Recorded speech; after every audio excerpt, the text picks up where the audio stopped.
VC সাহেব ওনার অভিজ্ঞতা থেকে বলেছেন, আমরা আই ক্যান অ্যাসিওর ইউ, আমরা এটা শুধু আমি মোটামুটি আমার এটা শেষ হয়ে গেছে নোট, এটা লিখতে লিখতে লিখতে, কারণ আমি বুলেট পয়েন্টে নোট করে নিয়েছি। অনেকগুলো ইম্পর্টেন্ট পয়েন্ট এসছে যেগুলো আমাদের তরফ থেকে অ্যাড্রেস করার প্রয়োজন রয়েছে অবশ্যই।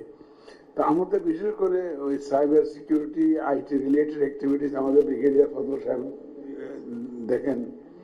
তা আমি ওনার সাথে বলবো, মানে আজকালকের মধ্যেই বসার একটা ইয়ে করেছে। আমি কিন্তু আইপিএসকে একটা দায়িত্ব দিয়েছি, আপনাকে না বলে, কিন্তু আইপিএসকে একটা দায়িত্ব বলছি যে don't tell brigadier Fazal that I am assigning this responsibility to you. আমি ওনাকে দায়িত্ব দিয়েছি যে পোস্টাল ব্যালটের জন্য কি কি চ্যালেঞ্জ আমাদের আসতে পারে, কি কি সমস্যা আমাদের হইতে পারে, তুমি গ্লোবাল এক্সপেরিয়েন্স থেকে আমাকে জানাবো, হাউ টু অ্যাড্রেস দিস আমাকে বুলেট পয়েন্ট দিবা, then I will set sit with brigadier Abul Fazal.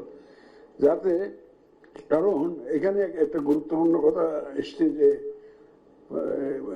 Postal ballot, IT supported postal ballot may raise debates, এটা পরের দিকে ডিবেট হতে পারে, এটা may raise lot of questions as well, এটা আমরা জানি। সুতরাং এই যে আমাদের যে technology might fail, cyber security may be at stake, তারপর হ্যাকিং হইতে পারে।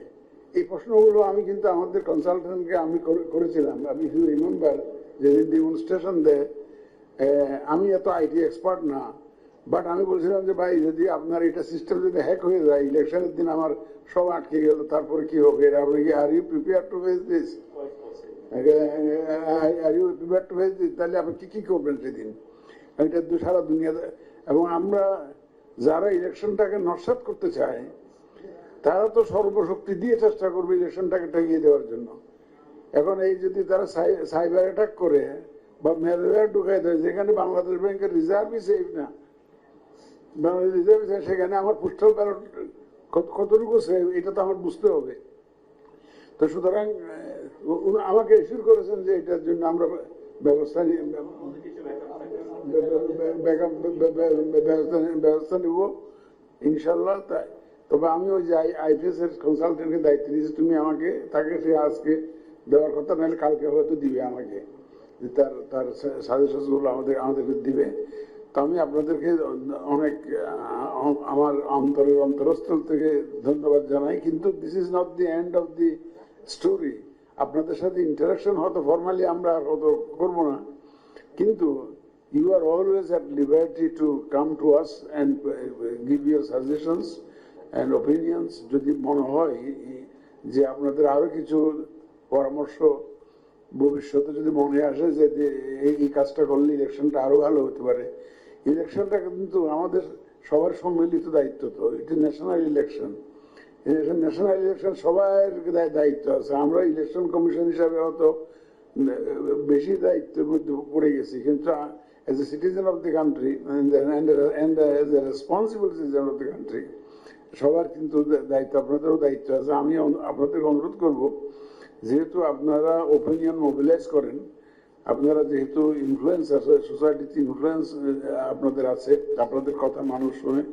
আমি দেখছি যে একটা স্ট্যাটিস্টিক্স দেখেছিলাম, একটা সোশ্যাল মিডিয়ার ওই যে ভিডিও কারা বেশি দেখে, একটা স্ট্যাটিস্টিক্স দেখেছি যে ওয়াজ বেশি শুনে মানুষ, বিভিন্ন হুজুরদের, মৌলানা আহমদুল্লাহ আজহারি সাহেব, এই যে এদের এইটা 70% দেখা যাচ্ছে ভিডিও যারা শুনে।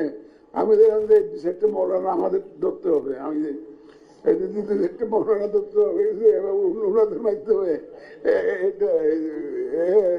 আমি মৌলানা আহমদুল্লাহ সাহেবের কাছে যাবো ভাবতেছি, আর he is top in the list ওনার ভিডিও জগতে, ইউটিউব জগতে আমি যেটা বলছি।